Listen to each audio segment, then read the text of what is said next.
சட்டப்பேரவை தலைவர் அவர்களே, முதலமைச்சர் அவர்களே, எதிர்கட்சி தலைவர் அவர்களே, இந்த அவையிலே வீற்றிருக்கும் அனைத்து சட்டமன்ற உறுப்பினர்களுக்கும் முதல் கண் வணக்கத்தை தெரிவித்துக் கொள்கிறேன்.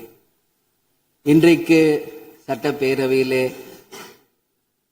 பேசப்பட்ட இந்த தீர்மானம் ஒட்டுமொத்த தமிழக மக்களின் வாழ்வாதாரத்தைக்கும் மிக முக்கியமான ஒரு தீர்மானம். எனவே இதை யாரும் மறுக்கப் போவதும் இல்லை, ஏற்காமல் விடப் போவதும் இல்லை.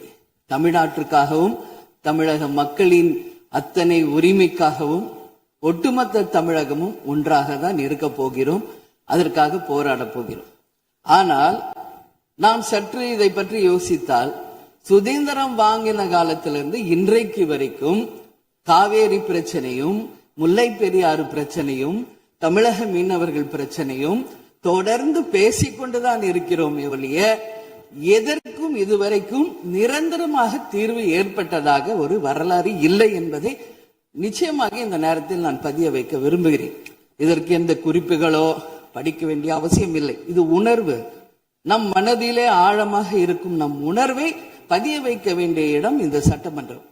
இந்த சட்டமன்றமே தமிழக மக்களுக்கானது.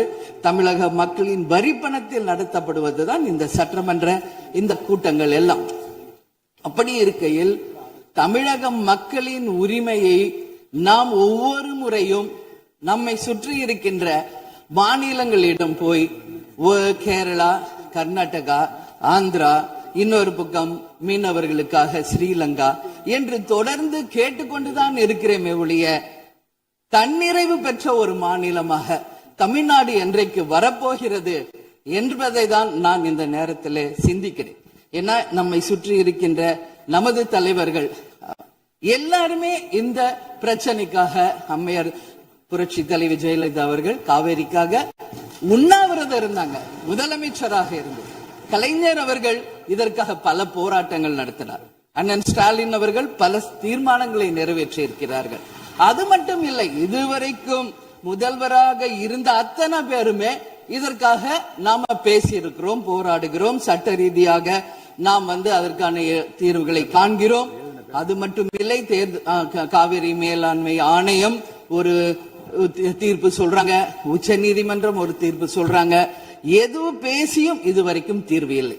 இப்பொழுது முதல்வராக பதவியேற்றிருக்கும் சிவகுமார் அவர்கள் சொல்றாரு, நாங்க பேச தயாராக இருக்கிறோம் என்று.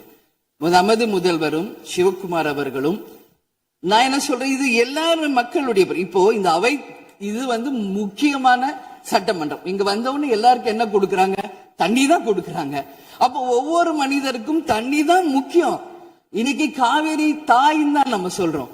ஒரு தாயின் ஒரு குழந்தைக்கும் எப்படி தாய்ப்பால் இன்றியமையாதோ அது பாருங்க, அத்தனை பேரும், அது விவசாயிகளா இருக்கட்டும், குடிமக்களாக இருக்கட்டும், இங்கு மிக முக்கியமானது குடிதண்ணீர். நீரின்றி அமையாது இவ்வுலகு.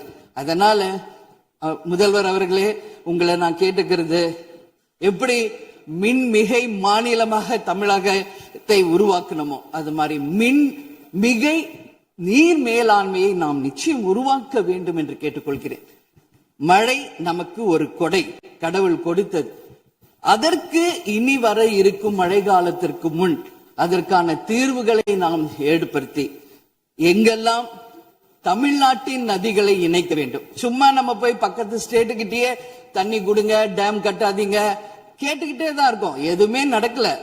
அதனால சொல்றேன், தன்னிறைவு மிக்க மாநிலமாக நம் தமிழ்நாடு உருவாக வேண்டும் என்று மாண்புமிகு முதல்வர் அவர்களை நான் கேட்டுக்கிறேன். தமிழ்நாட்டில் இருக்கிற நதிகளை நாம் இணைப்போம், எல்லா இடத்துலயும் தூர் வாருவோம். வரப்போகும் மழைக்காலத்திற்குள்ள அந்த நீரை எப்படி சேமிக்க வேண்டும் என்பதை நாம முடிவு செய்யணும்.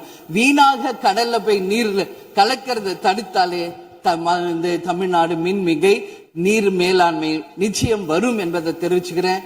இதுல யாருக்கும் எந்த மாற்று கருத்தும் இருக்காது. தமிழ்நாடின் உரிமை என்றைக்கும் நாம் விட்டு தர முடியாது.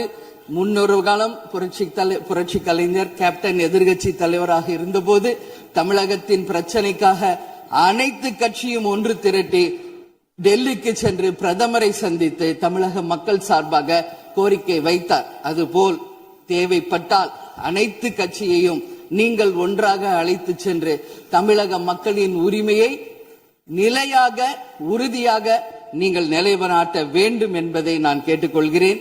எனவே தேசிய முற்போக்கு திராவிட கழகம் என்றைக்கும் தமிழ்நாட்டின் உரிமைக்காகவும் தமிழக மக்களின் உரிமைக்காகவும் உறுதியாக மேகதாதுவில் அணை கட்டக்கூடாது என்பதிலும் எந்த மாற்று கருத்தும் இல்லை. தீர்மானத்தை வரவேற்கிறேன் என்று கூறி அமர்கிறேன். நன்றி, வணக்கம்.